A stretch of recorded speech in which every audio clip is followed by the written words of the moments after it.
Alright, good morning guys. Welcome back to Ride the Six motorcycle channel. I've had a couple requests to do something. I have to do it on my parts bike anyway. So what we're going to do, this parts bike, when I got it, the ignition was clearly messed up. The wires were all cut. I'll show you that in a second. And the key doesn't work in the ignition. So I've been wanting to do it. I want to kind of pull the start ignition out and see if we can't fix it. If we can't fix it, we're going to replace it. But I'm going to show you how to do it, what the process is. I'm not looking forward to this because it is fairly involved. You do have to have, I guess, some special stands, some special tools. But I think I have it all. So stay tuned, guys. Let's get right to it. Alright guys, this is a 2009 FZ6R, and I am going to lift this from the, I guess from the neck of the bike, or from the triple tree, whatever you want to call it, because we are going to have to take off the top triple tree in order to do this. So, first thing you have to do, in order to lift this with the stand that I have, you have to remove this horn bracket. So these are just two 10mm bolts. I've already had these off once, but you know what? Just for you guys, I'm going to do it again because I do want to get this done. And some of you guys have actually requested, okay, how do you do this? What's the procedure? So we're going to show you all that. So again, two 10mm bolts that hold this horn bracket on. And then now it's out of the way, we'll be able to use our stand. Alright guys, let's get the stand under the bike. First thing you gotta do, take the little rubber seal out. If you want to see what kind of stand this is, I'll put a link in the video up above. I'll show you what kind of stand it is.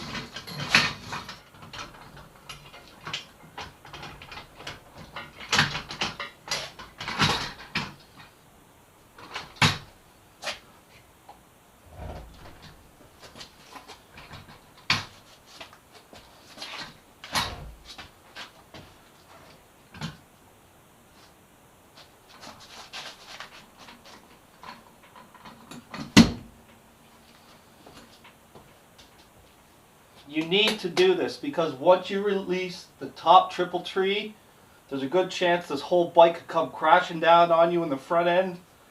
You don't want that. So you have to do this, guys. If you're not doing it this way, you need to hang it or support it another way. This is the way I'm going to do it. This is why I bought the stand. Okay, so as mentioned previously in a couple of my other videos, this was a theft recovery bike. So you can see here that someone clearly tried to steal the bike. They snipped all the ignition wires here. So for me, I do not have to go underneath the tank, under the airbox, and remove this wire right now at this point. If yours is still connected, you're either going to do one, two things. You're going to have to cut the wires. Do not cut them, cut them individually. Do not just take a pair of cutters and go right across all 5 wires. Cut each wire individually. If you do not want to do that, you're going to have to lift your tank, lift your airbox, disconnect the cable from inside, and then pull it out to do this. But anyways, my cables are already cut. They're going to stay that way. I'll probably splice them back later on. So let's move to the next step. So there's a little wire bracket here that kind of manages all your cables and stuff running up to your handlebars.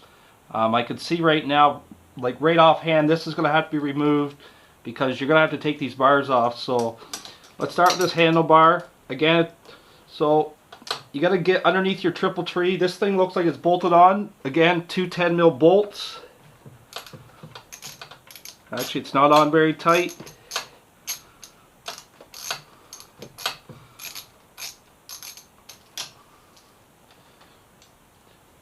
Now, someone has asked, do you have to have the front nose cowl off to do this?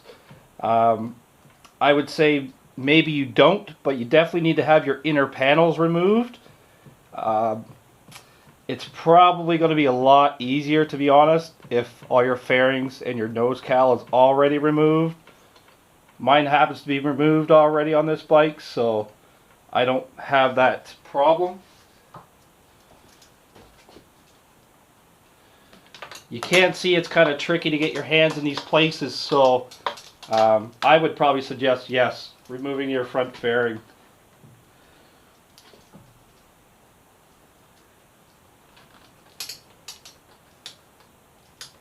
Let's get the second bolt out. It's manageable though, but again, I don't know if you could do this with the nose cowl on the bike. Just not sure if you've got the space to get your hands in.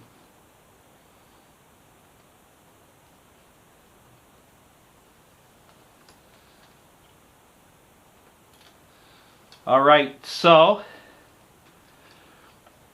there we go, guys. The little front bracket is removed. You could probably see it pretty clearly now. And again, all that does, it just manages all your cables up here in the front of the bike. So that's that step done. Let's go to the next. Alright guys, let's get these little caps off. Oh, on the floor. You can usually pick these out with your fingernails or a small little flathead screwdriver, just to expose the bolts that hold your handlebars on. Okay, so the next little trick. Now, I want to make sure I get these handlebars back in the same spot. I'm going to put a piece of electrical tape kind of right where the support bar goes, or where they're actually strapped down. I'm just going to put a piece of tape there so I know where they go when I put it back together. You could put maybe like a chalk line on it, or a pencil mark, whatever you want to do. I just want to make sure that this goes back together the same way I took it apart. Electrical tape's cheap. It's just to mark the location of the handlebars. They're on really tight. You should know from my videos by now, I don't like to use a lot of like power tools. I find you lose the feel, like tightening, loosening screws, whatnot. So I have managed to loosen these off. Let's unbolt them.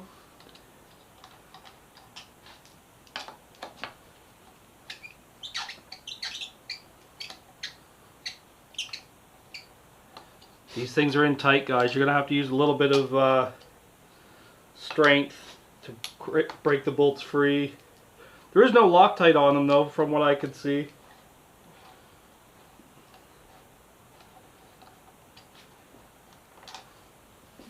Alright, with the bolts removed, you can remove the two top clamps. Note, I don't know if you're going to see it, but there are arrows on the clamps that do point upward. Alright, so let's see. So there's our bars. Our bars are off. I'm just going to, let's get a couple tie wraps together. Maybe I'll just hang it off my mirrors.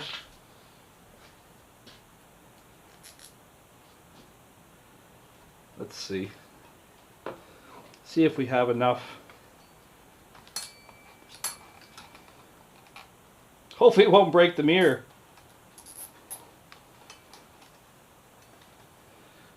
For all those people that complained about the high FZ6R mirrors, here's a reason, guys, why they're actually not so bad at all. Good luck doing this on a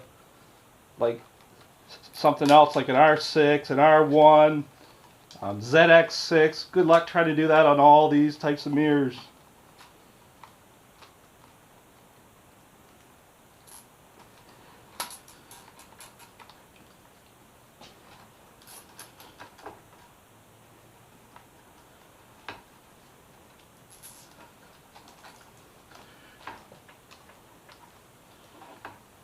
There you go, guys. Handlebars are up and out of the way.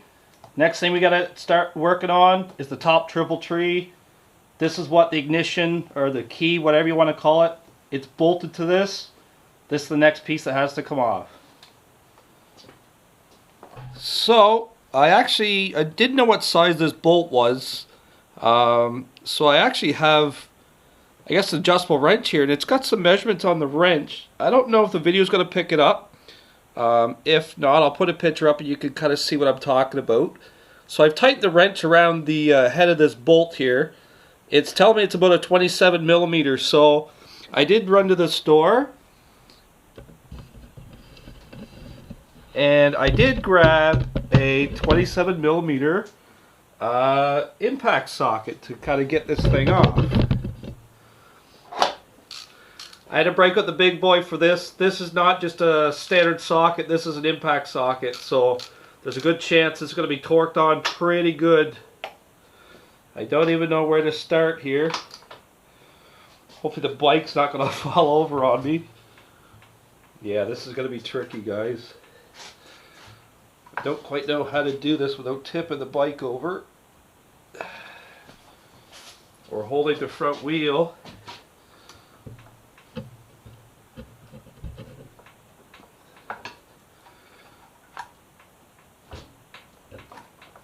There we go. So I just braced the front wheel with my knees, and I was able to actually get that loose.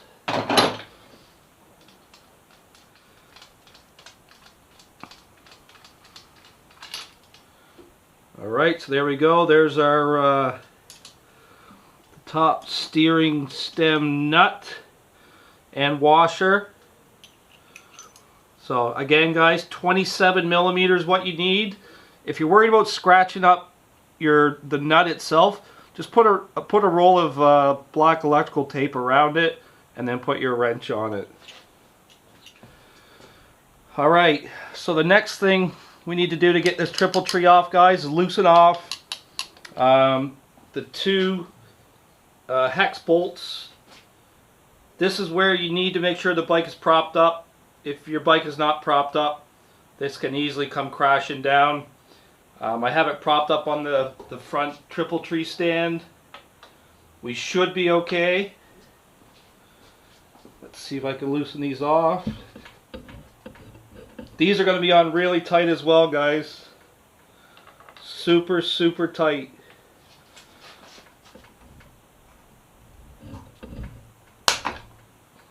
You can hear how tight they are.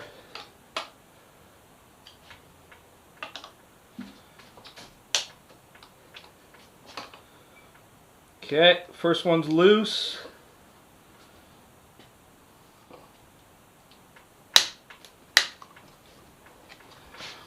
We will be torquing all these bolts down properly after.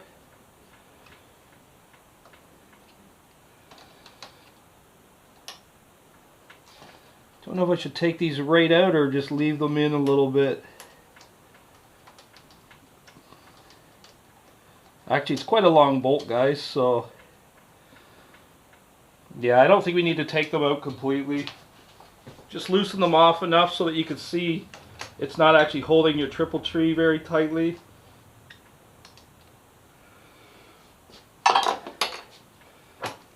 And look at that, guys. There you go. That's how you get your top triple tree off. And this is what it looks like underneath. This is going to be the next step. Stay tuned.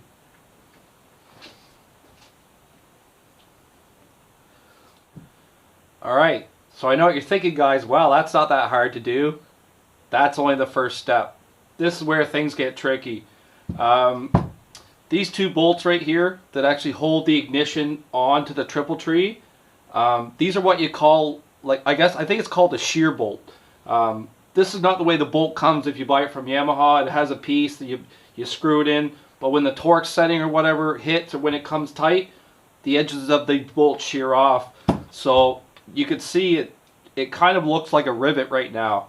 So there's only two things to do with something like this. One is you have to drill the whole head of the bolt out, which is probably not what I'm going to do. I'm going to try a different method. Another method I've seen one guy do on YouTube, actually.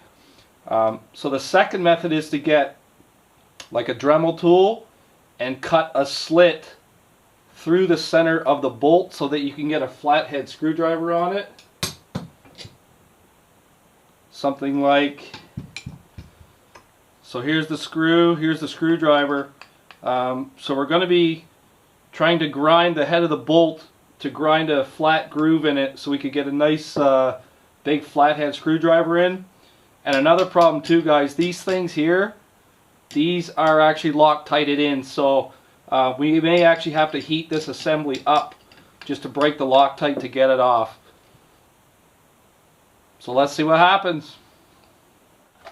Alright, so I ran to Home Depot today, even though we're supposed to be self-quarantining or social distancing, whatever the stupid bullshit terms they're using now. So I picked this up. It's a Dremel Easy Lock cutting kit. I didn't have anything like this, so I figured I'll pick this up. I'll try this out. We'll get it bolted onto my Dremel tool, which I've had for a number of years. It's got a variable speed on it, and yeah, let's see if we can't cut a slit through the head of the bolt, and let's see if we can get these bolts off so we can get the actual lock assembly off, or the key assembly, whatever you want to call it, ignition, starter assembly, whatever you want to call it. Alright guys, I found some safety glasses. I don't know where, I just found these sitting in my garage. I don't know if they're safety glasses or like some kind of scuba mask or something. Anyways, that's all I got, so let's give this thing a try, man. I don't know. So we're just going to try to cut a line, I guess a straight line through the bolt here. We're going to start on like a lower RPM. I'm going to start on a 4. Might be a little noisy, so I might have to adjust the audio in the video a little bit. Let's see what happens.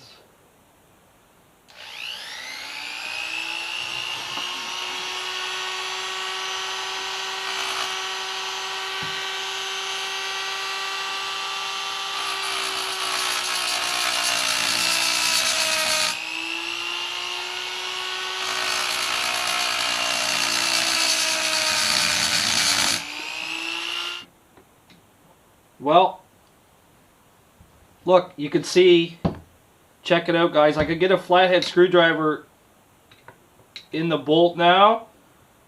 Hopefully it's enough that we'd be able to turn this guy out. Alright, let's do the other side. This side might be a little trickier, just positioning wise, it's not as easy.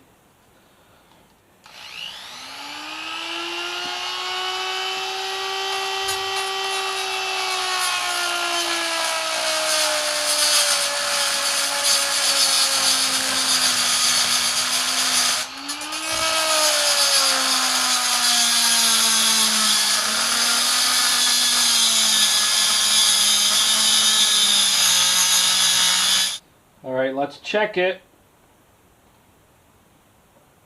Okay, good. Okay. Alright, so with the help of my buddy Les, I was actually able to get these bolts removed. We actually just used a heat gun. We didn't use a torch, but we just heated up this area in here around the bolts, probably for like about 5 minutes each, and then eventually the Loctite on the bolts broke loose, and we were able to get the bolts out. So I have taken the unit off already. I'm going to pull the bolts back out here. Almost hard to do here with limited amount of hands. Okay, so there's the one bolt. And again guys, like if you just joined the video now, just rewind a little bit, you'll see that I actually had to grind these grooves into the bolts. These are shear bolts and they do not come with grooves in them. So you are going to need a Dremel tool with a cutting wheel, something like that. So anyways, so there's the bolts. Bolts are out. This is out. Here's the ignition that we've removed.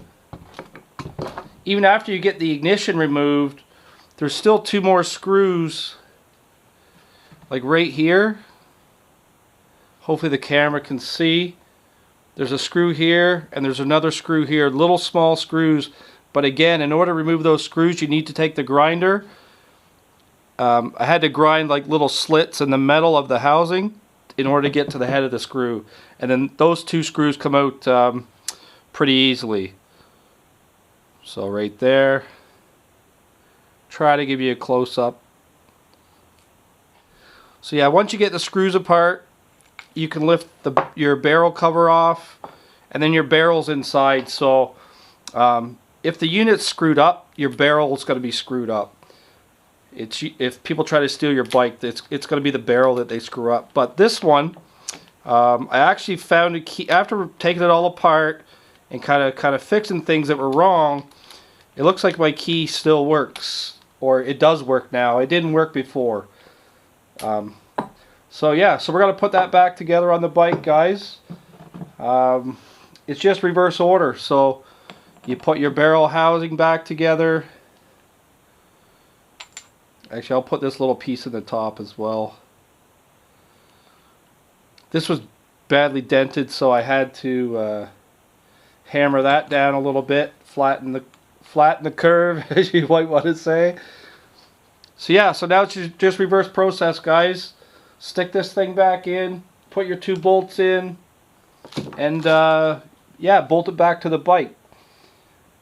So yeah, that's how you do it. If you have a screwed up ignition, luckily I was able to fix this one, but if you have to buy a replacement, there's some $45, $50 ones off from China on eBay. I don't know if you want to go there right now, but yeah, that's how you do it, guys. It's not easy. It is going to take some time and some patience to do it, but you can do it. If you give it a try, guaranteed you can do it. Alright guys, like and subscribe. Don't forget to comment in the video below if you have any questions or concerns, comments, anything like that. And thanks for watching, guys. See you on the next one.